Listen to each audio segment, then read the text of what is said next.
बिस्मिल्लाहिर्रहमानिर्रहीम। अस्सलाम वालेकुम फ्रेंड्स, नॉलेज लैब चैनल में आप सबको खुशामदीद। और आज की वीडियो में हम federal board first year mathematics 2019 का पास पेपर और इसके एमसीक्यूज़ 11 से लेकर 20 तक का सॉल्यूशन हम आज की वीडियो में डिस्कस करेंगे।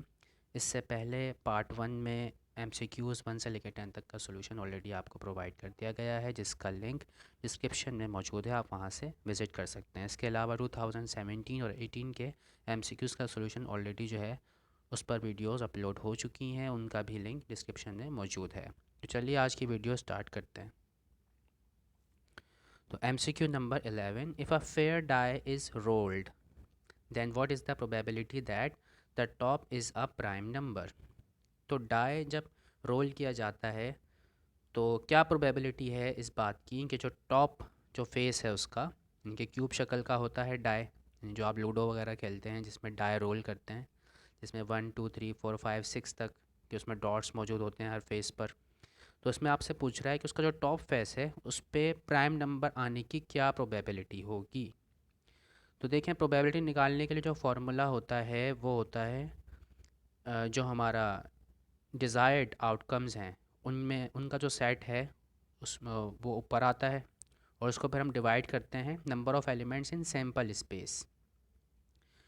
ठीक है, यानी कि जनरलाइज वे में जो फार्मूला बुक में मौजूद है वो है probability P is equals to N E, यानी कि इवेंट जो हम जिसकी प्रोबेबिलिटी हम फाइंड कर रहे हैं उसका सेट बनाते हैं और उसमें जो भी एलिमेंट हैं वो ऊपर रखे जाते हैं, और डिनोमिनेटर में जो है वो सैम्पल स्पेस होता है, यानी कि वो सेट जिसमें टोटल नंबर ऑफ़ आउटकम्स होते हैं। देखिए बुक में पेज नंबर 250 और 251 पर देखें ये एग्जाम्पल मौजूद है, एग्जाम्पल नंबर 2। तो यहाँ से ये एमसीक्यूज़ जो है वो चूज़ किया गया है। अगरचे कि इसमें देखें कुछ और भी इन्होंने पूछा हुआ है। देखें, a die is thrown, find the probability that the dots on the top are prime number और ऑड नंबर्स। यानी कि इसमें प्राइम नंबर और ऑड नंबर दोनों की प्रोबेबिलिटी आपसे जो है पूछी गई है, जबकि जो एमसीक्यूज़ है इसमें सिर्फ आपसे उसने प्राइम नंबर की जो है वो प्रोबेबिलिटी पूछी है। यानी कि इस बात का क्या इम्कान है कि जो टॉप फेस है उस पर प्राइम नंबर आएगा। अब देखें, प्राइम नंबर ऐसे नंबर होते हैं जिनके सिर्फ दो ही फैक्टर्स होते हैं, यानी कि 2 3 5, ये जो हैं क्या हैं, प्राइम नंबर्स हैं। ठीक है, अब क्योंकि डाई जो है इसमें 1 से लेकर 6 तक के नंबर्स होते हैं, 1 2 3 4 5 6, तो इनमें से जो प्राइम नंबर्स हैं वो हैं 2 3 और 5। जबकि जो सैम्पल स्पेस यानी कि टोटल नंबर ऑफ आउटकम्स, यानी कि डाई में जो टोटल नंबर ऑफ आउटकम्स हैं, जो टोटल नंबर ऑफ आउटकम्स है वो है 1 2 3 4 5 6, यानी कि या तो 1 आ सकता है या 2 आ सकता है, 3 4 5 या 6। तो टॉप फेस पर प्राइम नंबर आने की ये जो प्रोबेबिलिटी अगर हम निकालेंगे, यानी कि जो हमारा इवेंट है उसको हमने ए का नाम दे दिया। देखिए यहाँ एग्जाम्पल में इन्होंने तो सेट ऑफ प्राइम नंबर्स हमने लिख लिया 2 3 और 5, यानी कि number of elements in set ए जो है वो कितने हैं, 3 है, और number of elements in set जो सैम्पल स्पेस है हमारा वो कितने हैं, उसमें नंबर ऑफ़ एलिमेंट्स 6 हैं। तो प्रोबेबिलिटी निकालने का फॉर्मूला होता है N A divided by N S. तो 3 ऊपर 6 नीचे, कैंसलेशन करेंगे तो 1/2 आंसर आएगा। तो इसलिए जो है 1/2 जो है वो क्या है, इसका आंसर है। तो चलिए नेक्स्ट एमसीक्यू की तरफ चलते हैं। MCQ number 12, for what values of x the binomial expansion of 2 - x/2 whole power -1 is valid. अब देखें, बाइनोमियल एक्सपेंशन में अगर पावर क्या हो, नेगेटिव हो या फिर कोई फ्रैक्शन हो, देखिए नेगेटिव इंटीजर हो या फ्रैक्शन हो, तो तब जो है उसके लिए कुछ कंडीशंस होती हैं। कंडीशन ये है कि फर्स्ट टर्म जो है वो क्या होनी चाहिए, 1 होनी चाहिए, और जो सेकंड टर्म है वो लेस देन 1 होनी चाहिए। और ये बात जो है आर्टिकल नंबर 8.4 और बुक का जो पेज नंबर है वो 274 है। तो यहाँ पर ये आप इसको जो है चेक कर सकते हैं। देखिए ये कंडीशन मौजूद है यहाँ पर, ये कि मोड एक्स जो है वो लेस देन 1 होना चाहिए। मोड लगाने का मतलब ये है कि हमने जो सेकंड वैल्यू है इसके साइन के बगैर जो हमने चेक करना है, यानी कि साइन को ध्यान में नहीं रखना है आपने इसमें। ये चेक करते वक्त, कंडीशन चेक करते वक्त, यानी कि मोड है तो इसमें भले नेगेटिव हो भले पॉजिटिव हो, वैल्यू पॉजिटिव ही रहती है। तो मोड एक्स की जो वैल्यू वो लेस देन 1 होनी चाहिए, यानी कि इन बिटवीन 0 एंड 1 वैल्यू होनी चाहिए, तो तब जो है ये एक्सपेंशन वैलिड होती है। तो इसके लिए देखिए मैंने नेक्स्ट पेज पर आपको सोल्यूशन करके दिखाया है कि किस तरह से हम फाइंड करेंगे। तो ये हमारे पास देखिए एमसीक्यू में ये एक्सप्रेशन हमें गिवन है, बाइनोमियल टर्म हमें गिवन है।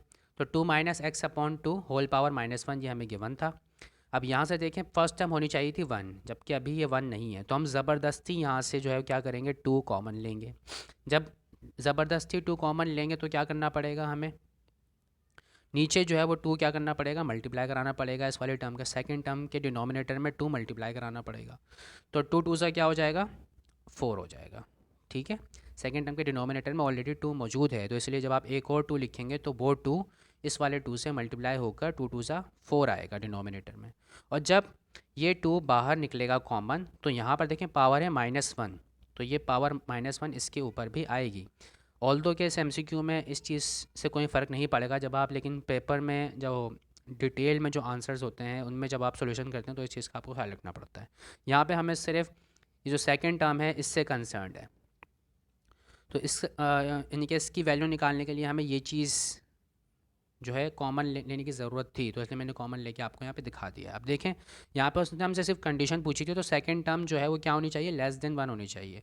तो सेकंड टर्म यहाँ पर क्या है, x/4 है। अब साइन जो है इसके साथ माइनस है, लेकिन ठीक है, तो माइनस को हमें जहन में नहीं लाना फ़िलहाल, अभी हमने इसको मॉड में लिखना है तो साइन को कंसिडर नहीं करना है। तो x/4 मॉड लेस देन 1 होना चाहिए, ये इसकी कंडीशन है। ठीक है, अब देखिए डिनोमिनेटर में 4 है, तो 4 जब दूसरी तरफ जाएगा, या यूँ कह लें कि इस इनइक्वालिटी को जब मैं 4 से मल्टीप्लाई कर दूंगा तो इसका जो रिज़ल्ट आएगा वो कुछ इस तरह का आएगा। तो मोड एक्स जो है वो लेस देन 4 हो जाएगा। जब पॉजिटिव नंबर से इनइक्वालिटी को मल्टीप्लाई करते हैं तो जो इनइक्वालिटी का साइन है वो चेंज नहीं होता। ठीक है, तो इसलिए जो मॉड एक्स है वो लेस देन क्या हो जाएगा 4। देखिए 4 से जब बोथ साइड से मल्टीप्लाई करेंगे तो इस 4 से ये वाला 4 कैंसिल हो जाएगा, मतलब जिससे आप मल्टीप्लाई करेंगे, और 4 1 से मल्टीप्लाई होकर 4 आ जाएगा।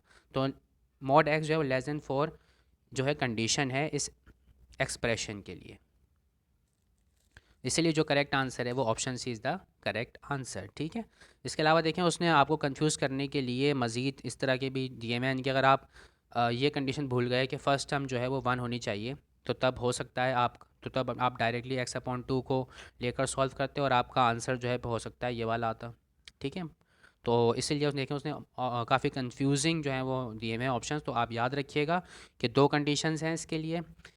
पहली टर्म जो है वो क्या होनी चाहिए 1 होनी चाहिए, फर्स्ट टर्म 1 होनी चाहिए, और सेकंड टर्म जो है वो लेस देन 1 होनी चाहिए, तभी जो है आपका जो एमसीक्यू है उसका जो आंसर है आप सही फाइंड कर पाएंगे अगर इस तरह का आया तो। ठीक है, तो चलिए अब नेक्स्ट की तरफ चलते हैं।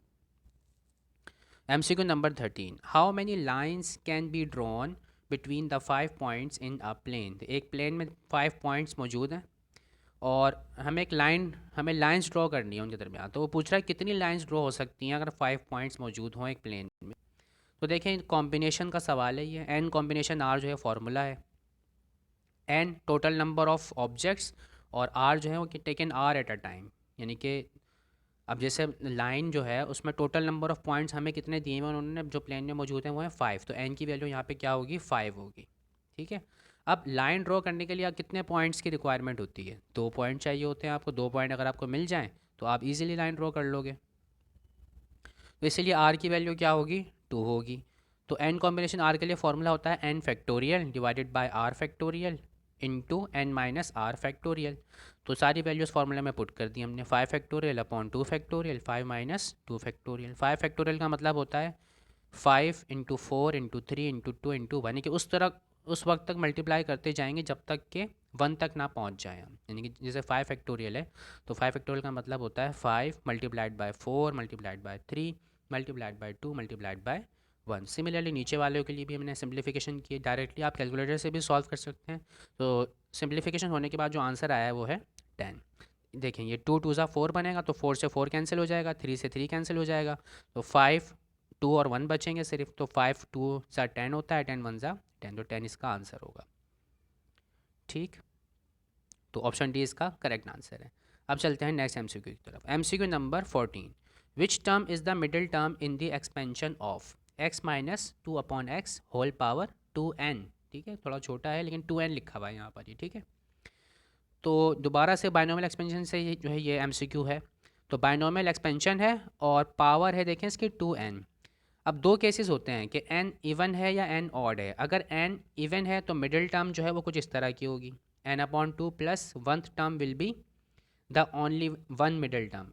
अगर जो पावर है बाइनोमियल एक्सपेंशन की वो इवन नंबर हो तो सिर्फ एक ही मिडिल टर्म होती है, जबकि अगर पावर ऑड हो तो दो मिडिल टर्म्स होती हैं, और जिनका फॉर्मूला आपको, जो ये सारी बातें आपको मतलब 8.3.1 पर बुक में पेज नंबर 270 पर ये सारी बातें आपको मिल जाएंगी, सारे पॉइंट्स मिल जाएंगे, ठीक है। अब देखें जो हमारे पास है पावर x माइनस टू अपन एक्स होल पावर 2n, जब भी हम किसी, अच्छा ये भी ध्यान में रखें कि जो n होता है बाइनोमियल में, ये n क्या होता है, इंटीजर वैल्यू होती है। तो जब किसी इंटीजर को 2 से मल्टीप्लाई करते हैं तो इवन नंबर आता है हमारे पास, इसका मतलब जो 2n हमारे पास ये इवन है, पानी के पावर जो है वो इवन है, यानी कि ये वाला केस है, केस 1। तो हमारे पास जो मिडिल टर्म होगी वो होगी n/2 प्लस में 1। अब ये n जो है पावर है। अब हमारे पास जो क्वेश्चन है इसमें पावर है 2n, तो जब n की जगह आप 2n पुट करोगे तो 2 से ऊपर वाले 2 से नीचे वाला 2 कैंसिल आउट हो जाएगा, तो आंसर आएगा n+1th टर्म, ठीक है। तो इसलिए जो है इसका ऑप्शन डी इसका करेक्ट आंसर होगा, n+1th टर्म। अगर आप जल्दबाजी में जो है आपने, हो सकता है ये वाला ऑप्शन आप सेलेक्ट कर लेते हैं, तो जल्दबाजी नहीं करनी है, इत्मीनान से आपने प्रॉपर तरीके से जो है सुकून के साथ देखें इसको और फिर सॉल्व करें। जल्दबाजी में अक्सर ऐसा होता है कि हम गलत आंसर को टिक कर देते हैं, ठीक है। ऑल्दो कि वो हमें आता होता है, लेकिन फिर भी जल्दबाजी में हमसे गलतियां हो जाती हैं। तो कोशिश करें कि बहुत ज़्यादा जल्दबाजी ना करें, एहतियात से सारे ऑप्शंस को चेक करें और फिर जो है अपना करेक्ट आंसर जो है उसको सिलेक्ट करें। तो चलिए अब नेक्स्ट एमसीक्यू देखते हैं। एमसीक्यू नंबर 15, 14 ही था, ठीक है। चलिए जी, MCQ number 15, the radian measurement of the central angle of a circle of radius 6 centimetre which cuts of an arc of 12 centimetre long is. देखें आर्क लेंथ गिवन है इसके अंदर हमें 12 सेंटीमीटर है, ठीक है। एस या एल से गिवन होती है, आपको ये बुक में सिंबल इसका एस या एल यूज़ होता है। इसके अलावा थीटा आपसे पूछा है उसने, देखिए रेडियन मेजरमेंट यानी कि थीटा यानी कि एंगल पूछा है। S is equal to are theta या L is equal to are theta, ये जो फॉर्मूला है इसमें जो एंगल मौजूद है थीटा वो रेडियन में होता है। आर की वैल्यू, रेडियस की वैल्यू हमें गिवन है, आर रेडियस होता है, 6 सेंटीमीटर वैल्यू हमें गिवन है, तो फॉर्मूला मैंने अप्लाई कर दिया है, S is equal to are theta. इसमें एस आर्क लेंथ है, आर रेडियस है, थीटा जो है वो एंगल है रेडियन में, और उसने हमसे रेडियन में ही पूछा है। अगर वो डिग्री में आंसर पूछेगा तो आपको फिर कन्वर्ट करना पड़ेगा, ठीक है।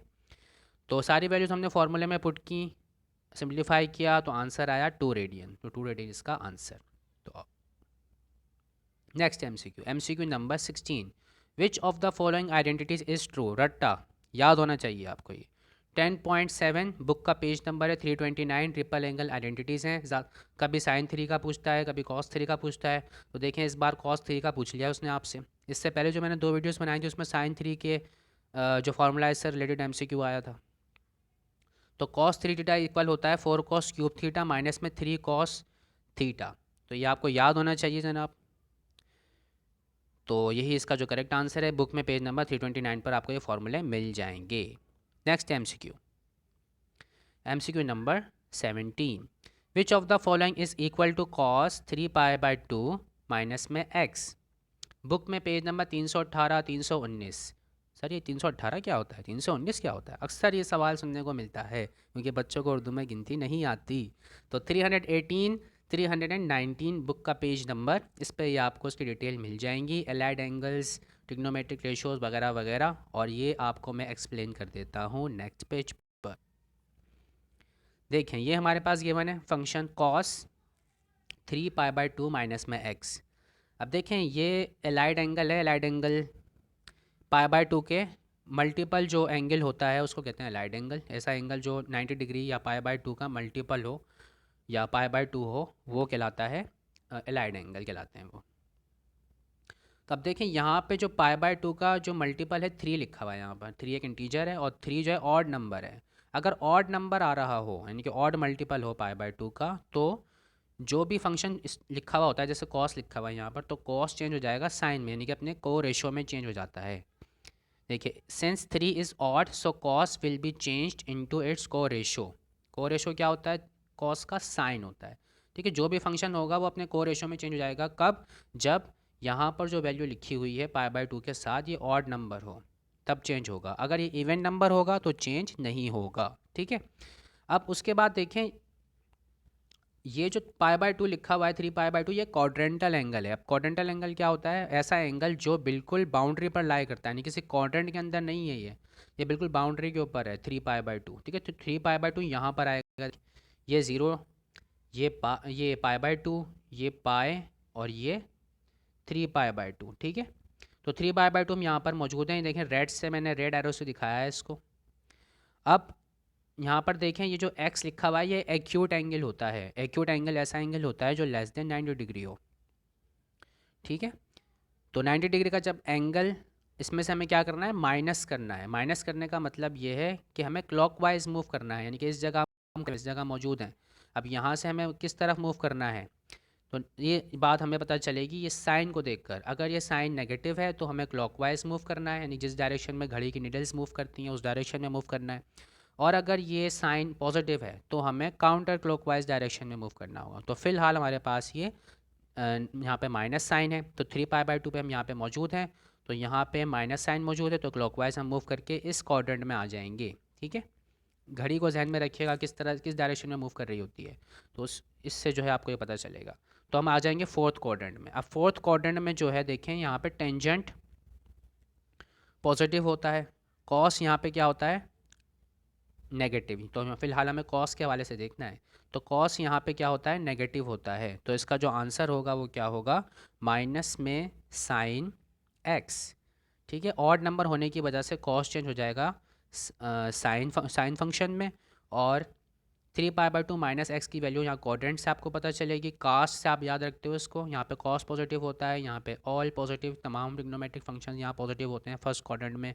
सेकंड क्वाड्रेंट में साइन फंक्शन पॉजिटिव होता है, और फोर्थ क्वाड्रेंट में टेन फंक्शन जो है वो पॉजिटिव होता है। तो हमारे पास कॉस फंक्शन था, हम इस क्वाड्रेंट में हमारा एंगल आ रहा है, देखें पर्पल लाइन से मैंने दिखाया रो से। तो ये फोर्थ क्वाड्रेंट में कॉस नेगेटिव होता है, तो इसलिए माइनस साइन एक्स जो है इसका करेक्ट आंसर होगा। तो इससे जो है option D is the correct answer. इस तरह का जो एमसीक्यू है वो अक्सर जो है आता है, तो आप इसको अच्छे से जो है प्रैक्टिस कर लें। उसके बाद नेक्स्ट एमसीक्यू देखते हैं अब हम, एमसीक्यू नंबर 18।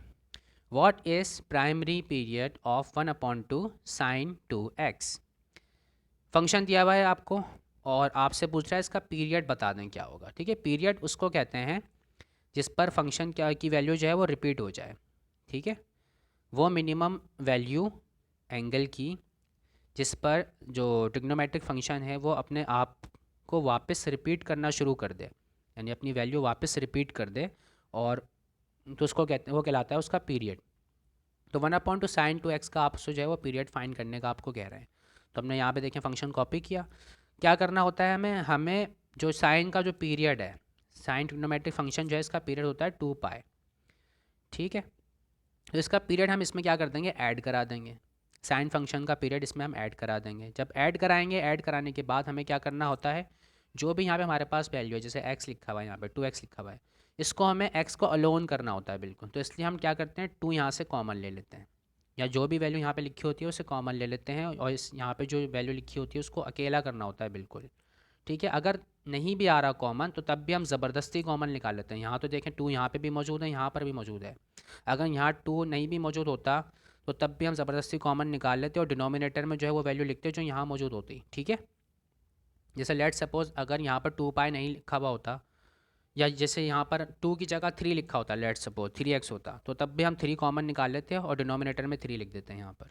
फिलहाल हमारे पास देखें 2 यहाँ पर भी यानी कॉमन निकल सकता है, तो कॉमन निकाल दिया हमने। और यहाँ पर x प्लस पाई अब बच जाएगा जब हम कॉमन निकाल लेंगे। तो रेड से मैंने देखें मार्क किया है पाई को, तो पाई जो है वो क्या है, इसका पीरियड है, ठीक है। आई होप कि आपको समझ में आ गया हो। अगर नहीं समझ में आया तो कमेंट सेक्शन में आप मुझे बताइएगा, ठीक है। मैं इस पर अलग से फिर कोशिश करूँगा कि ज़्यादा डिटेल में वीडियो बनाऊँ और आपको ज़्यादा एग्जांपल्स के थ्रू जो है वो समझाऊँ इस बात को। चलें नेक्स्ट एमसीक्यू की तरफ चलते हैं। MCQ number 19। In a right angle triangle. Right angle triangle है एक, राइट एंगल ट्राइंगल एक ऐसा ट्राइंगल होता है जिसमें एक एंगल कैसा होता है, 90 डिग्री का होता है। If the length of 2 non perpendicular sides, जी 2 परपेंडिकुलर साइड होती हैं और और एक साइड जो होती है उसका एंगल कुछ और होता है, यानी कि 90 डिग्री का एंगल एक ही है, तो उसका मतलब 2 साइड जो होंगी वो परपेंडिकुलर होंगी एक दूसरे के, जबकि एक जो तीसरी साइड होगी वो उन दोनों साइड के क्या होगी, परपेंडिकुलर नहीं होगी। तो बहरहाल वो कह रहा है नॉन परपेंडिकुलर साइड की जो लेंथ है वो है 5 और 3, then what will be the length of the third side. देखें 2 साइड्स बता दी हैं उसने आपको और तीसरे साइड की वैल्यू आपसे पूछ रहा है। पाइथागोरस थ्योरम अप्लाई करके हम निकाल सकते हैं राइट एंगल ट्राइंगल की जो अननोन साइड है। अब मसला ये है यहाँ पे कि कौन सी साइड क्या है हमें नहीं पता। बता तो दिया उन्होंने ढके छुपे अल्फाज में, लेकिन बिल्कुल डायरेक्टली नहीं बताया कि हाइपोटेन्यूस क्या है, बेस क्या है, या परपेंडिकुलर क्या है। तो नेक्स्ट स्लाइड पे देखें, मैं आपको समझाता हूँ इसके बारे में। देखिए ये मैंने एक ट्राइंगल ड्रॉ कर लिया, राइट एंगल ट्राइंगल, ये इसका राइट एंगल है, 90 डिग्री का एंगल है ये, ठीक है। ए बी सी मैंने ट्राइंगल ड्रॉ कर लिया है। तो वर्टेक्स ए के ऑपोजिट स्मॉल है, वर्टेक्स बी के ऑपोजिट स्मॉल बी, और वर्टेक्स सी के opposite side small C. Sides को जो है हम स्मॉल अल्फ़ाबेट से, जबकि जो वर्टेक्स हैं, वर्टिसेस हैं, उन्हें हम कैपिटल अल्फ़ाबेट से जो है मार्क करते हैं। अब उसने कहा था नॉन परपेंडिकुलर साइड। देखिए नॉन परपेंडिकुलर साइड कौन कौन सी हैं? साइड ए और साइड बी एक दूसरे के नॉन परपेंडिकुलर हैं। सिमिलरली साइड बी और सी एक दूसरे के नॉन परपेंडिकुलर हैं। तो मैंने जो सॉल्व किया है वो बी और सी के लिहाज से सॉल्व किया है, ठीक है। ए और बी के लिहाज से भी सॉल्व हो सकता है, तो मैंने बी और सी के लिहाज से सॉल्व किया। तो B and C are non perpendicular sides. B is hypotenuse longest side. तो देखें लॉन्गेस्ट साइड कौन सी होती है राइट एंगल ट्राइंगल में? वो होती है हाइपोटेन्यूस। तो यहाँ पे मेरे पास बी है। तो बी की जो वैल्यू होगी वो क्या होगी? 5। उन्होंने आपको दो तरह की वैल्यूज़ दी थी, एक 5 और एक 3। तो हाइपोटेन्यूस क्योंकि लॉन्गेस्ट साइड होती है इसलिए बी की वैल्यू 5 होगी और सी की वैल्यू हम 3 ले सकते हैं, ठीक है। तो उसके बाद हमने राइट एंगल ट्राइंगल के लिए पाइथागोरस थ्योरम अप्लाई कर दिया है और सिंप्लीफिकेशन की है, तो फाइनल आंसर हमारे पास आ गया है 4, ठीक है। स्क्रीनशॉट लेकर आप जो है इसको देख भी सकते हैं कि किस तरह से सॉल्व हुआ है। तो सिंपल बहुत आसान सी कैलकुलेशन है, कोई इतनी कॉम्प्लिकेटेड नहीं है, तो इसलिए मैं ज़्यादा इसको एक्सप्लेन नहीं कर रहा। तो ए इज़ इक्वल टू 4 इसका करेक्ट आंसर है, ठीक है। तो अननोन साइड की जो लेंथ है वो होगी 4। अब last M C Q number 20। If r is circum radius of a triangle A B C. एक ट्राइंगल है ए बी सी जिसका सरकम रेडियस जो है वो क्या है? कैपिटल आर है। बुक में पेज नंबर 379 पर इसका फॉर्मूला मौजूद है। आपसे फॉर्मूला पूछ रहा है इसका, A B C upon 4 delta. देखिए ये मौजूद है यहाँ पर, prove that R is equal to A B C upon 4 delta. Book में पेज नंबर 379 पर आपको ये मिल जाएगा, यहाँ पर इसका प्रूफ मौजूद है, ठीक है। तो आई होप कि आपको सारे एमसीक्यूज़ अच्छी तरह से समझ में आ गए होंगे। वीडियो लेंदी इसीलिए वजह से होती है कि आपको डिटेल में इसकी एक्सप्लेनेशन आपको दी जाती है ताकि आप अच्छे से जो है एमसीक्यूज़ समझ जाएं। और इसी तरह के एमसीक्यूज़ घुमा घुमा के आपको चेंज कर करके देता है वो, तो इसलिए मैं आपको अच्छी तरह से समझाने की कोशिश करता हूँ ताकि थोड़ी बहुत अमेंडमेंट के साथ अगर एमसीक्यू आए तो आप उसको सॉल्व कर लें ईजीली। तो थैंक्स फॉर वॉचिंग। लाइक भी करें, कमेंट भी करें, और कमेंट करके मैं बताएं कि कैसी लगी आपको वीडियो या क्या इसमें इम्प्रूवमेंट लाई जा सकती है, और मज़ीद कौन से ऐसे टॉपिक्स हैं जिन पर आप चाहते हैं कि मैं वीडियो बनाऊं। आप शेयर भी करें इनको, वीडियो को, और सब्सक्राइब भी करें चैनल अगर आप नए हैं चैनल पर, और ज़्यादा से ज़्यादा शेयर करें, कमेंट करें ताकि हमें इंकरेजमेंट मिले, हौसला अफजाई हो और काम करने में मज़ा आए। तो ईमेल भी कर सकते हैं आप मुझे knowledgelab981@gmail.com पर। तो थैंक्स फॉर वॉचिंग। अपनी राय से हमें ज़रूर आगाह करें और अपनी सजेशंस भी आप हमें दे सकते हैं। Thank you so much. अल्लाह हाफिज़।